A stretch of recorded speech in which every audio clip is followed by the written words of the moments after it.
राजनीति में मुख्यमंत्री बहुत बनते हैं, लेकिन कुछ मुख्यमंत्री ऐसे होते हैं जिनका नाम उनके पद से नहीं बल्कि उनके फैसलों से पहचाना जाता है। कुछ नेता सरकार चलाते हैं और कुछ नेता सरकार की मौजूदगी महसूस करवाते हैं। आज हम बात कर रहे हैं ऐसे ही एक नेता की और उस नेता का नाम है डॉक्टर मोहन यादव। नमस्कार, आप देख रहे हैं बतकई चौक और मैं हूं आपके साथ गरिमा त्रिपाठी। दोस्तों, एक ऐसा नाम जो दिसंबर 2023 से पहले राष्ट्रीय राजनीति में बहुत बड़ा चेहरा नहीं माना जाता था, लेकिन आज हालात ऐसे हैं कि उनके एक फैसले पर पूरे देश में बहस होती है।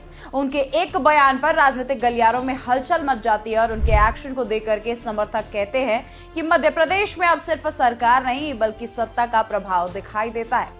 जब भारतीय जनता पार्टी ने शिवराज सिंह चौहान जैसे लंबे समय तक मुख्यमंत्री रहे लोकप्रिय नेता की जगह मोहन यादव को मध्य प्रदेश की कमान सौंपी, तब राजनीतिक पंडितों को यह फैसला चौंकाने वाला लगा।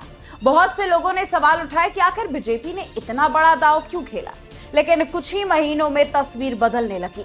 मुख्यमंत्री की कुर्सी संभालने के बाद मोहन यादव ने जिस तेजी से फैसले लिए, जिस आक्रामक अंदाज में प्रशासनिक मशीनरियों को सक्रिय किया और जिस प्रकार खुद को एक निर्णायक नेता के रूप में स्थापित करने की कोशिश की, उन्हें देश की सबसे चर्चित मुख्यमंत्रियों में शामिल कर दिया।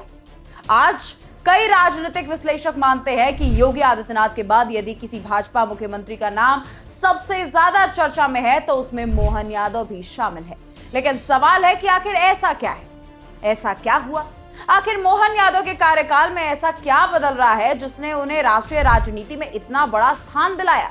इस सवाल का जवाब समझने के लिए हमें पहले उस मध्य प्रदेश को समझना होगा जो मोहन यादव के मुख्यमंत्री बनने से पहले था। मध्य प्रदेश भारत का दूसरा सबसे बड़ा राज्य है।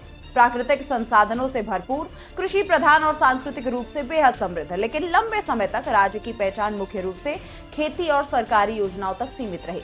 उद्योग, निवेश और बड़े आर्थिक विस्तार के मामले में मध्य प्रदेश को गुजरात, महाराष्ट्र, कर्नाटक और तमिलनाडु जैसे राज्यों के बराबर नहीं माना जाता था।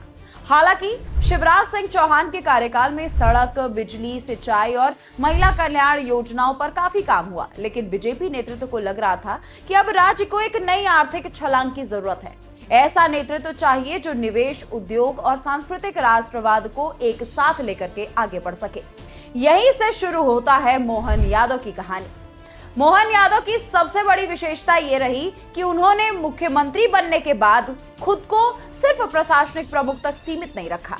उन्होंने लगातार ये संदेश देने की कोशिश की कि सरकार हर मोर्चे पर सक्रिय है। उनकी पहली बड़ी प्राथमिकता बनी निवेश और औद्योगिक विकास।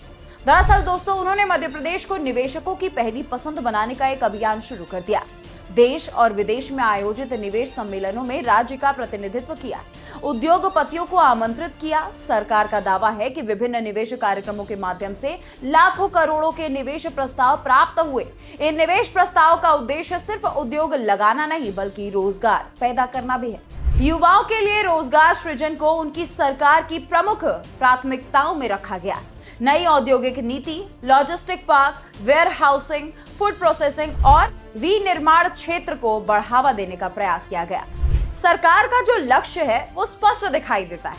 मध्य प्रदेश को सिर्फ कृषि राज्य नहीं बल्कि औद्योगिक शक्ति के रूप में भी स्थापित करना। दूसरा बड़ा क्षेत्र रहा दोस्तों उनका बुनियादी ढांचा।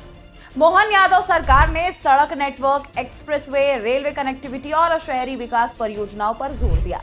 किसी भी राज्य की आर्थिक ताकत उसकी कनेक्टिविटी ही से तय होती है। यही कारण है कि सरकार लगातार इंफ्रास्ट्रक्चर को विकास की रीढ़ बताती रही है। अगर हम तीसरे बड़े क्षेत्र की बात करें तो तीसरा बड़ा क्षेत्र है धार्मिक और सांस्कृतिक पर्यटन। ये वो क्षेत्र है जिसने मोहन यादव को राष्ट्रीय स्तर पर एक अलग पहचान दिलाई। उज्जैन महाकाल, ओमकारेश्वर, चित्रकूट और अन्य धार्मिक स्थलों के विकास को लेकर के विशेष प्राथमिकता दी गई। सरकार का मानना है कि धार्मिक पर्यटन केवल आस्था का विषय नहीं बल्कि आर्थिक विकास का एक माध्यम भी है। लाखों श्रद्धालु जब किसी धार्मिक स्थल पर आते हैं तो होटल, परिवहन, व्यापार और स्थानीय रोजगार के अवसर भी बढ़ने लगते हैं। इसी सोच के साथ धार्मिक पर्यटन को आर्थिक विकास के मॉडल से जोड़ा गया। लेकिन सिर्फ विकास योजनाएं ही नहीं, मोहन यादव अपने कुछ फैसलों की वजह से भी राष्ट्रीय चर्चा में रहे। मुख्यमंत्री बनने के कुछ समय बाद खुले में मांस और अंडे की बिक्री को लेकर के दिए गए निर्देशों ने पूरे देश का ध्यान उनकी ओर खींचा।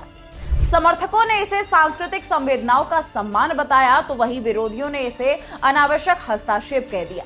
लेकिन राजनीतिक दृष्टि से देखा जाए तो इस फैसले ने मोहन यादव को राष्ट्रीय चर्चा के केंद्र में लाकर खड़ा कर दिया।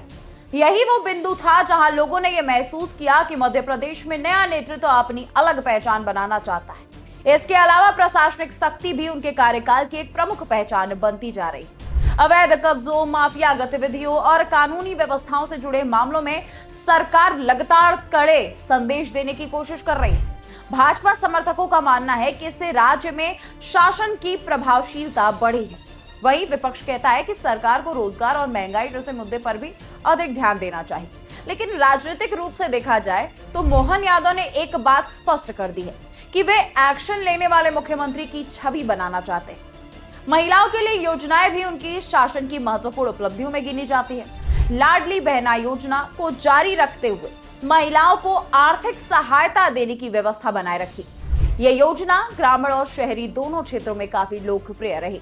सरकार का दावा है कि इससे महिलाओं की आर्थिक स्थिति मजबूत हुई है और परिवारों की अतिरिक्त सहायता उनको मिली है। किसानों के लिए भी सिंचाई, कृषि अवसंरचना और उत्पादन बढ़ाने के प्रयास किए जा रहे हैं। मध्य प्रदेश पहले से ही कृषि उत्पादन में अग्रणी राज्यों में गिना जाता है। सरकार का लक्ष्य इस क्षेत्र को और मजबूत बनाना है। स्वास्थ्य और शिक्षा क्षेत्र में भी सुधार की दिशा में काम जारी है। नए अस्पताल, नए मेडिकल कॉलेजेस और स्वास्थ्य सेवाओं का विस्तार सरकार की प्राथमिकताओं में शामिल है। वहीं शिक्षा और कौशल विकास के माध्यम से युवाओं को रोजगार के लिए तैयार करने का प्रयास भी किया जा रहा है। लेकिन दोस्तों, किसी भी सरकार की तरफ कई अपनी अपनी चुनौतियां भी मौजूद होती हैं। राज्य में बेरोजगारी एक बहुत बड़ा मुद्दा है। निवेश प्रस्तावों को जमीन पर उतारना अभी थोड़ा आसान नहीं। महंगाई और कृषि आय से जुड़े सवाल भी लगातार उठते हैं। विपक्ष सरकार से पूछता है कि निवेश समझौते कब वास्तविक रोजगार में बदलेंगे। वहीं दोस्तों, सरकार का यह कहना है कि विकास की प्रक्रिया शुरू हो चुकी है और इसके परिणाम आने वाले वर्षों में ही दिखाई देंगे। अब दोस्तों, सबसे महत्वपूर्ण सवाल, आखिर क्यों मोहन यादव की तुलना कई बार सुनने को मिलता है कि योगी आदित्यनाथ के साथ कर दी जाती है। इसका सबसे पहला कारण है दोस्तों कि उनका मजबूत प्रशासनिक छवि। दूसरे कारण की अगर हम बात कर ले तो वो दूसरा कारण है सांस्कृतिक और धार्मिक मुद्दे पर उनकी स्पष्ट राय। तीसरा कारण है उनका आक्रामक राजनीतिक शैली और चौथा कारण है लगातार मीडिया और जनता के बीच उनके चर्चा में बने रहना।